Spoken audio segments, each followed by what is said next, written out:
G'day. So today, let's talk about a word we hear all the time in education policy here in Australia: community. We're going to unpack what that word really means when it's written into official documents and why getting it right matters so much, especially right now. And this conversation couldn't be happening at a more crucial time, because as we speak, a new national Indigenous education policy is being developed. This is the first time in over a decade, so it is a huge opportunity to really get things right. So, the big question is, right, how do we make sure we actually learn from the past and build something better? Well, we can find some pretty important clues by looking closely at a recent, really influential report and seeing how the language it used had some serious hidden meanings. Okay, so we're going to look back at the 2018 report, Through Growth to Achievement. You probably know it better as Gonski 2.0. It was meant to be a massive blueprint for school reform, and it talked about community engagement a lot. And when I say a lot, I mean a lot.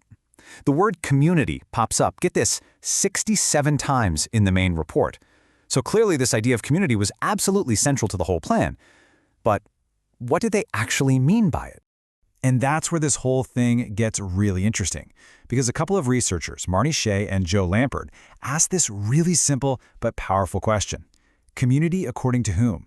It's a question that just cuts right through the noise and forces us to really think about who's defining the terms.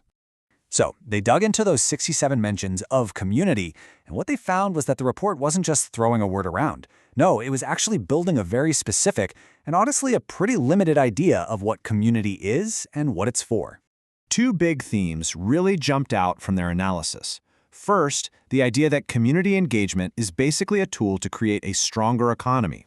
And second, that there's a real one-way street, where schools are the experts who deliver things and communities are just there to receive them.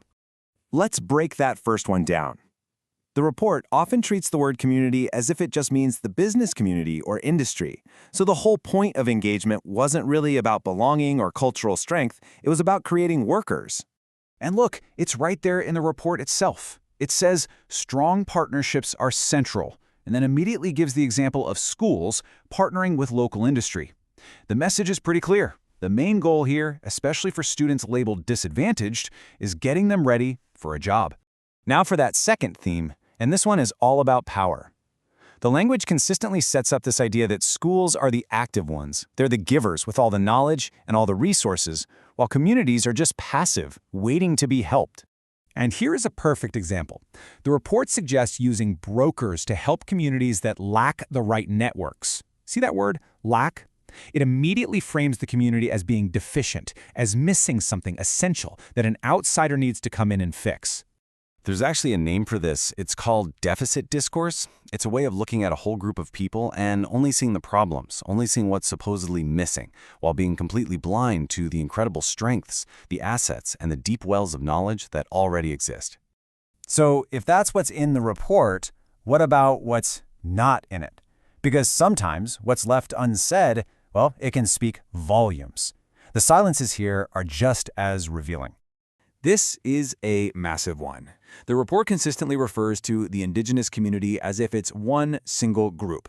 But this completely ignores the reality that we are talking about hundreds of distinct Aboriginal and Torres Strait Islander nations, each with their own unique languages, cultures, and knowledge systems. And this kind of thinking has really deep and painful roots in our country's history. It echoes the colonial idea of terra nullius, that dangerous lie that this was nobody's land. And even though that's been legally debunked, that mindset of making Indigenous knowledge invisible can still creep into our institutions. The omissions are just staggering when you look for them. The Gonski 2.0 report doesn't mention racism as a barrier to education. Not once. It totally ignores the immense cultural wealth that communities already hold. And it just assumes that learning only flows one way, from the school to the community, and never back.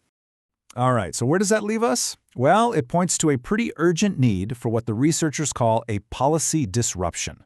I love that phrase. It's not about small fixes. It's about a fundamental shakeup of how we even think and write about this stuff. And this is the absolute key takeaway. The words on a government document are never just words. They define who has power. They shape what happens in our schools. They have real, tangible consequences for kids, for families, for entire communities. Language literally creates our reality. So the path forward is pretty clear. First, any new policy has to acknowledge the vast diversity of First Nations peoples. Second, it's got to actively fight against that deficit thinking and start from a place of strength. And finally, and this is the most important part, it has to empower communities to define what meaningful engagement actually looks like for them. And that brings us right back to where we started. With that new national Indigenous education policy being written as we speak, these lessons are more urgent than ever. So the final question, for all of us, and especially for the policymakers, is this. This time, whose voice will get the defined community?